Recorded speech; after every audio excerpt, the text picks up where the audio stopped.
आंसुओं की धार मेरे सामने,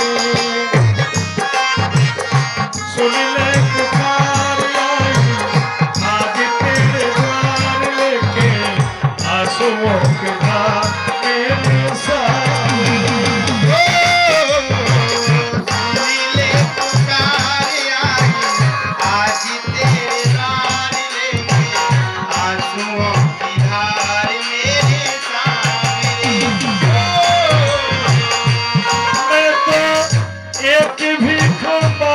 तो से फैला के हाथ रे,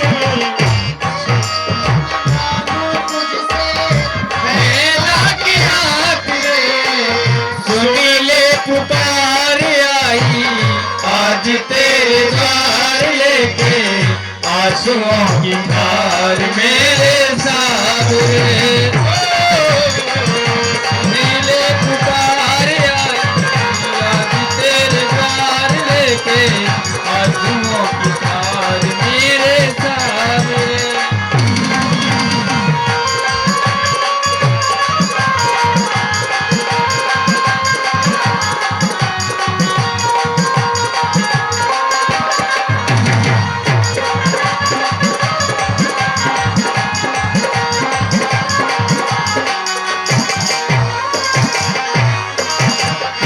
मैंने प्रभु आज तक कुछ नहीं मांगा, मैंने प्रभु आज तक कुछ नहीं मांगा, आज तू दान दे दे अपनी ताका, आज तू दान दे दे अपनी दया का, बदला में चाहे मेरी जान भी ले, चाहे मेरी जान भी ले, बचन सहारा दाता इस दुखिया का, सुन ले पुकार आई आज तेरे द्वार लेके, आंसुओं की धार मेरे सामने।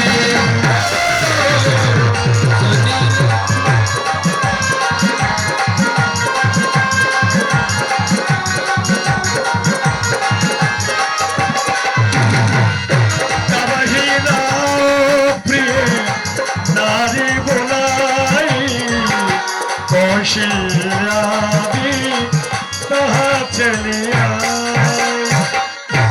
महारानी कौशल्या, कहिए महाराज। प्रसन्न रहो। क्या देख रही हूँ महाराज, आज आपने हमें अचानक बुलाया और देख रही हूँ आज आपका मुखारविंद खुश रहो। खिला खिला सा नजर आ रहा है। कहिए स्वामी, आपकी प्रसन्नता का क्या कारण है नाथ? मुद्दासी को अवगत कराए स्वामी। अब महारानी कौशल्या स्वामी, जो वर्षों से हमारी हृदय में अभिलाषा थी, वह आज पूर्ण होने के लिए जा रही है। श्री गुरुदेव के चरणों के आशीर्वाद से उन्होंने ऋषि सिंह को बुलाया, यथार्थ पुत्र यष्टि यज्ञ रचाया। श्री अग्निदेव ने प्रकट होकर के यह प्रसाद दिया है। ये लो, आप तीनों बहनें आपस में बांट करके इस प्रसाद को ग्रहण करो। ईश्वर ने चाहा तो समय आने पर हमें पुत्र की प्राप्ति अवश्य प्राप्त। स्वामी, क्या इस हव्य को खाने से हमें माँ बनने का सौभाग्य प्राप्त होगा? अवश्य, गुरुदेव के आशीर्वाद से मुझे पूर्ण विश्वास है कि जो कार्य नहीं हो सकता वह अवश्य होगा। लाइए नाथ, फिर इस प्रसाद को मैं अवश्य ग्रहण करूंगी। अर्ध भाग कौशल्य ही दीना, उभय भाग आधे कर ली। हेलो कौशल्य, तुम ज्येष्ठ हो, बड़ी हो, इसलिए आधा भाग मैं तुम्हें प्रदान करता हूं। और महारानी कैकेयी, एक भाग तुम्हारे लिए है। इसमें से तुम दोनों बहनें सुमित्रा को भी प्रदान कर देना। अवश्य महाराज, आप चिंता न करें, जैसा आपने कहा है मैं वैसा ही। जिस राजा के पास तुम्हारी जैसी रानियां हो वह तो कभी चिंता कर ही नहीं सकता है। अवश्य स्वामी। दुनिया मना खुश रहो। बहन की कही कहो बहन। अभी तक मैं सोचा करती थी कि महाराज अधिक स्नेह अधिक प्रेम आपसे करते हैं क्योंकि आप वीरांगना हैं, धनुर्विद्या में निपुण हैं।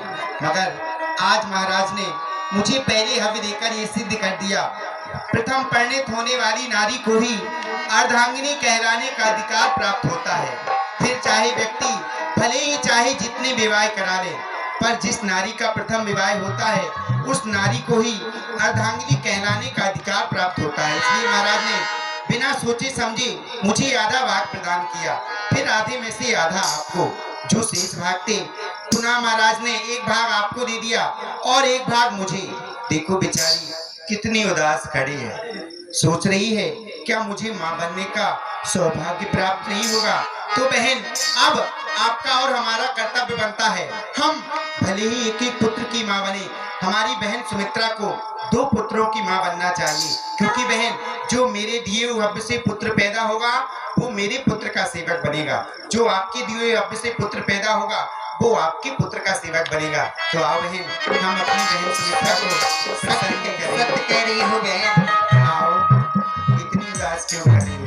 चिंता ना करो, हम भले ही एक एक पुत्र की मां बने, तुम 2 पुत्रों की मां बनोगी बहन।